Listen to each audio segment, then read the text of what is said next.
welcome to another episode of Jed's Moto. Thanks for tuning in, and I thought I could just tune in and show you guys where we're at with the T120. I posted some pictures on the Facebook group. Some people are like, yeah, it's not a T120, or what the hell's wrong with that thing? And you know, it's cool, it's fine, whatever. It's an old bike. It's old! This freaking thing has taken me all over the place and back. Really owes me nothing. It's currently sitting at 121,480 miles. Yes, I don't ride it that much. I'm on the Scrambler. If you're following along still, I've got, well, I did the 30,000 mile review, what, a couple weeks, like 10 days ago, guys? Almost 2 weeks, and it's at 32,000 now. And so I thought I'd do the got this nice Scrambler. This is the Scrambler 1200 XE exhaust from the header back. And then the mid-pipe delete with a Tech 2-to-1 can thing. I got that for the Scrambler. I hated it because I was riding too much and this thing gets really hot. But for the nice joy rides on the twisties, it's actually a nice pipe, very light. And with the high torque motor of the T120, despite this bike having over 120,000 miles, it has a lot of power left in it still. Feels great. As you can tell, you know, I'm still rocking the alloys in the rear and the front, but I've changed up the front. This is a ZX6R Ninja front end. I've got the Concourse 14 Nissan quad pot brakes. ABS still works fantastic. This thing is like endo machine. It is crazy. The front brakes are incredibly powerful, so it stops faster than it goes, picks up. So this upgrade, awesome. Suspension, nice and low. Bike 6, nice and low. It's a cornering machine, as you can tell, and you know, I've always just rid the heck out of it anyways. So yeah, it runs awesome. Handles great. I love this upgrade, gotta say. Wish I did this sooner. It's really kind of like the poor man's speed twin. Move the key ignition to the side so that I can kind of clean up this top end so that front fork works. Yeah, you know, LED indicators on the rear. This exhaust sounds real nice. Quiet at idle, but yeah, sounds real good. Front end stabilizer, that's from, I've had that forever, but I've adapted it to the front. I've adapted the tone wheel onto the rotor, fit perfectly, it bolted right on. And then, you know, it took one of these old fender mounts, turned it into my ABS sensor hookup. As you can see, works great. I have ABS, and the tone wheel works. So, yeah, no issues. And yeah, let's go for a little spin. I'll show you how it runs so you can talk about it. You know, this bike's got the pod filters, DNK tune. It was originally tuned. I've got a couple tunes for it. This is for a 2-to-1 pipe. It's a really good tune for this exhaust. I was running the Bobber 2-to-2. Love that exhaust, but I just wanted to kind of change it up. This is a lighter system, so just wanted to make the bike as light as possible. Swing arm, center stand, everything is stripped down. Nothing unessential is at the 1200 Scrambler. Tank on the top here, and that's because I was running into clearance issues with the forks. But now with the current forks, I have clearance. The original tank comes up to here, so it was bouncing and I couldn't turn all the way. So yeah, so let's give this thing a rip. Let's do DTC off, and I'll show you how this guy's running. It runs incredibly quick. It's actually faster than my Scrambler.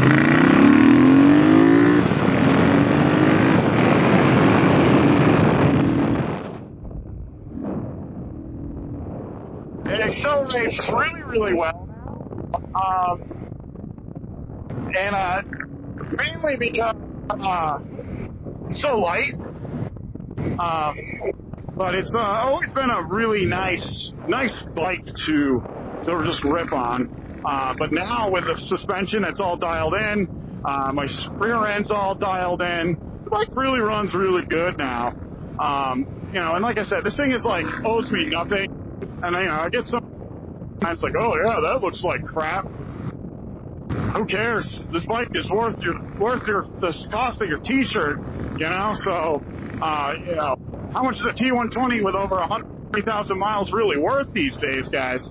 So I built it so I could ride it in the weekend and really enjoy it, because the truth is this bike is a fantastic riding machine.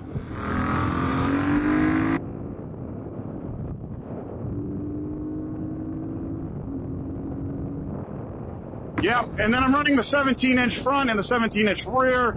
The lightweight rim in the front has really made this bike so much lighter, especially with the front end. That ZX6R front end is just so much lighter. Rotors, brakes are better. I mean, it's like the upgrades that you wish you could get on a T120 for stock.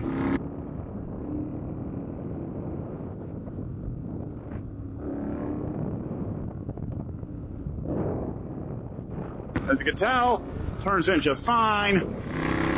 Handles like a dream. On the ZR tread, fantastic little machine. And I've got so many miles on this bike, it really is an extension of me. I don't know, I've never owned a motorcycle for this long. I usually sell them at this point. About 100,000 miles, I get sick of bikes. I usually sell them, like my Bandit 1200, I had 88,000, that went away. FC1 had about 80,000, that went away. I went away and didn't replace it. And then I bought this Bonneville. And the truth is,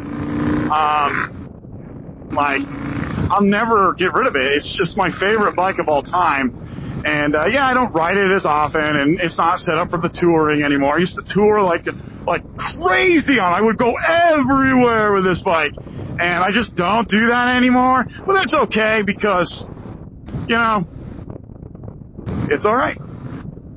Stuff happens. Look at these brakes. Look at those. Man, you can hear them whine. Freaking thing just stops on a dime. You know, and it wasn't that hard to convert this over. And the calipers and, you know, the Concourse 14 has ABS. And it's a Nissan stuff. So it wasn't that hard to just pop them on, bleed the whole system out. You know, if you've worked on a T120 like I have, like a lot, like a real rider, you know, you ride your bike and you ride a lot and you put a lot of miles on, you do a lot of your own maintenance. I mean, it's no big deal to bleed the brakes. If you own a bike like this for a long time, it's not too hard. So putting on those calipers, no big deal. The front end's real nice. I really like that sport bike front end. But I put the risers on it. I've retained the stock bars, because I really love that stock bar. I like the stock seat ride height. And, you know, the ergonomics of it. So it's still just like a T120, but it's really juiced up. You know, well, as much as juice up at 1200 HT you can, you know. But like I said, for power-wise, this thing is quicker than my Scrambler 1200 XE, and that's probably because the 1200 XE's got the fairing, and they've got the big windshield, and it's got the touring stuff on it that this bike used to have. So I just scraped peg there. Yeah, it runs real good, man. It's good. It's a good bike, guys. It's a great machine. Let's see here.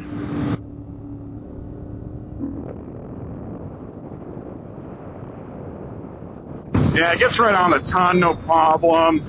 You know, it's a nice little machine. It runs real good. And for the mileage, that's the thing. It's like, you gotta remember, this bike, there's no way around it. It's got a crap ton of miles.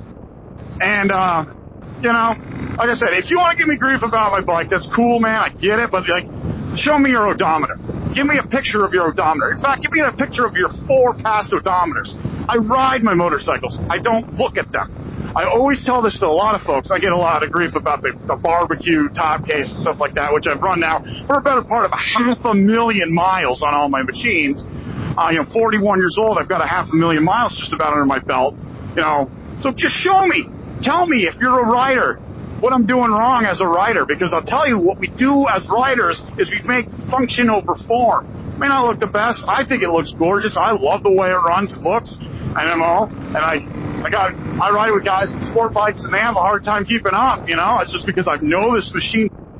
It's 1200 HT motor. It's a fantastic motor, and the suspension now is completely dialed in.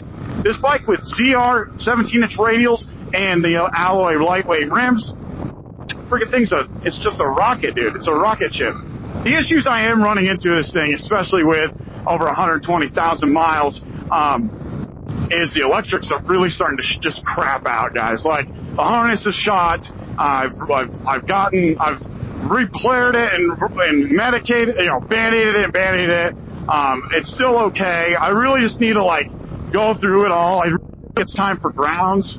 All the ground wires are pretty corroded out. Of course, the regulator just totally rotted out. So I've replaced all the rotor regulator wires, and they've got 3 new legs coming off the stator into the regulator rectifier, and new power wire going into the battery, and a new negative going to the frame. But like, it's just, that's what's happening. It's old, guys. It's just got so many miles, and I wasn't really nice to it. I rode it in winter, the salt and the beat and the sand, so the fact that it runs as well as it does is good. But there are some things. The forks were totally shot, guys. When I did the front end swap on this, the forks all were bleeding out. I needed new fork seals.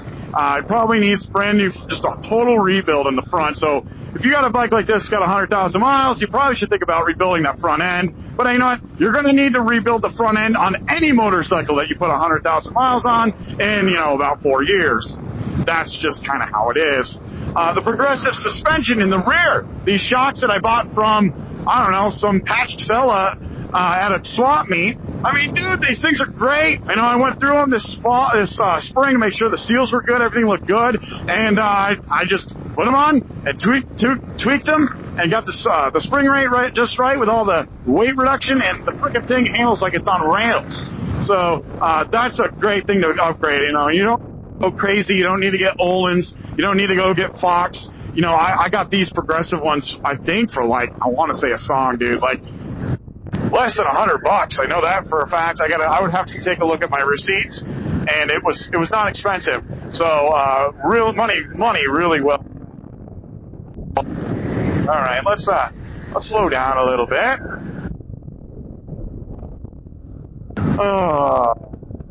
Yeah. So yeah, no problems with the 17-inch. I had some ABS issues again, and these sensors, they just go, guys. I'm not a big fan of them. I've had like 3 of them replaced over the years, something to keep an eye out for is making sure that those sensors, if they do start to, get wonky, that you just replace them. They'll throw some weird codes and stuff like that, so just keep an eye out for that.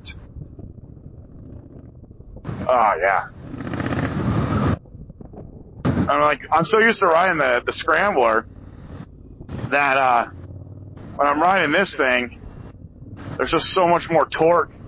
It is torquier. Oh, look, a school bus. Guess what we're doing, guys? We're going for a detour. Do. We don't want no education. I think about this way. Yeah, I just don't want to go get stuck in that school bus.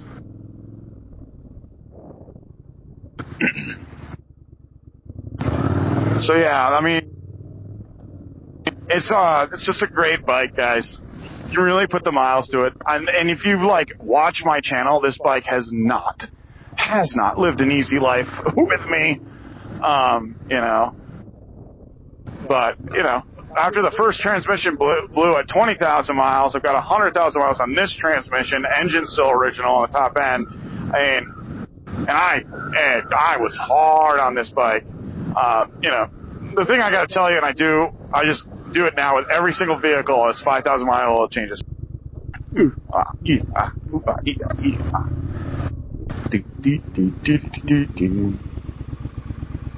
Okay, so I'm going to turn it off. See where we're at for voltage. Got my OBD links hooked in. 8, 14, 13, 8. And the batteries, like I said, the battery was like 12. It was a battery I had brand new, but it was sitting for a while on the shelf. It seems to be coming back. ECL voltage is kind of all over the place, but that's normal. Battery voltage is 13.8. That's decent. Keep an eye on that. Like I said, it is what it is. It's an old bike. Things happen.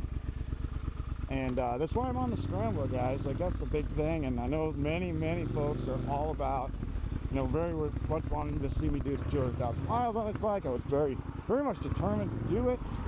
Oh, hello, Chief. The thing is, it's just like I was keep running into issues, you know? Just random things. ABS sensor, fuel pump went. The pump, like, went.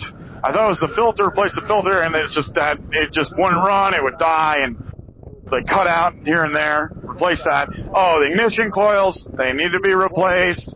Got new ignition coils on this. I've got new spark plug caps. I've got, you know, those were pretty much shot at 120, 120,000. You know, it's just like things like that. It's nickeling you, you know, nickel and diming you. You know, I've never heard that expression, but it's nickel and diming. You know, and at this point, it's like a nickel and dimes me. So, like, today, like, I went and run it, battery's dead. Awesome. And so, put a new battery in. You know, it's like, but at that point, it's like, if that were to happen and I was, like, going to go to work, I'd be very upset. But now it's just like, it doesn't work. I'm like, all right, Scrambler it is. And the Scrambler runs awesome. You know, it's still relatively new and low mile. It's only at 32,000 miles. Oh, you know, it's still a little baby. It's a little baby bike, you know. 32,000 miles, that's not a lot of miles. 32,000, I mean, anyone can put 32,000 miles on a motorcycle. I hope you like what you see today. If you have any more questions about the bike, what do you think? Do you think it's worth keeping old bikes like this, keep them on the road? How many miles is too many miles for your bike? You know? How many miles are on your T120? I really want to. I mean, I got a lot of folks give me a lot of criticism, but I'd like to see their odometer. How many miles do you have on your bike? You know, how many miles have you put on your bikes in your whole riding career? You know, I'd like to know, especially if you're riding Triumphs, you know. I don't see a lot of high miles out there.